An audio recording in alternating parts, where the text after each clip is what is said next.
Who was Aaron in the Bible? Aaron was the elder brother of Moses, and their partnership was instrumental in the liberation of the Israelites from Egyptian slavery. His story is detailed across multiple books in the King James Bible. Aaron's significance begins in the book of Exodus, where God called both him and Moses to lead the Israelites out of Egypt. In the famous burning bush encounter, God appointed Moses as a leader and Aaron as his spokesperson due to Moses' reluctance. Aaron became Moses' voice, speaking to Pharaoh on behalf of the Lord, demanding the release of the Israelite slaves. His eloquence and obedience were vital in the initial phases of their mission. One of the most significant events involving Aaron is the construction of the golden calf. In Exodus 32, while Moses was on Mount Sinai receiving the Ten Commandments, the Israelites grew impatient and pressured Aaron to create an idol in the form of a golden calf. Aaron reluctantly complied, leading the Israelites into idolatry and drawing God's anger. This episode highlighted the tension between faith and disobedience within the Israelite community. In the books of Leviticus, Aaron is ordained as the first high priest of Israel.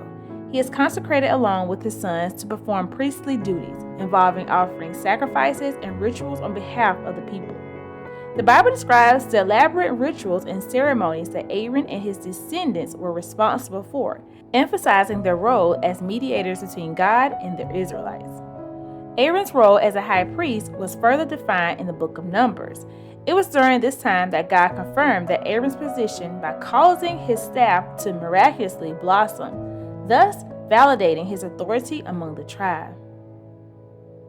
Despite moments of doubt and rebellion among the Israelites, Aaron remained steadfast in his priestly duties, offering sacrifices, maintaining the tabernacle, and ensuring that the Israelites followed God's instructions for worship. Aaron's faith was tested once more when he and Moses were barred from entering the Promised Land. This punishment resulted from their lack of faith and disobedience at the waters of Meribah. Aaron passed away on Mount Hor, and his role as high priest was transferred to his son Eleazar. His death marked the end of an era as the Israelites continued their journey to the Promised Land. Wow. All of that work, all of that time, and when you get right there outside the Promised Land or close to it in Aaron's case, you can't go in. You die. You die before you get to go because of disobedience. That's why we always have to follow the lead of God and do what God tells us to do, no matter what others are saying or the pressure of the world. Continue to hold on to God's unchanging hand.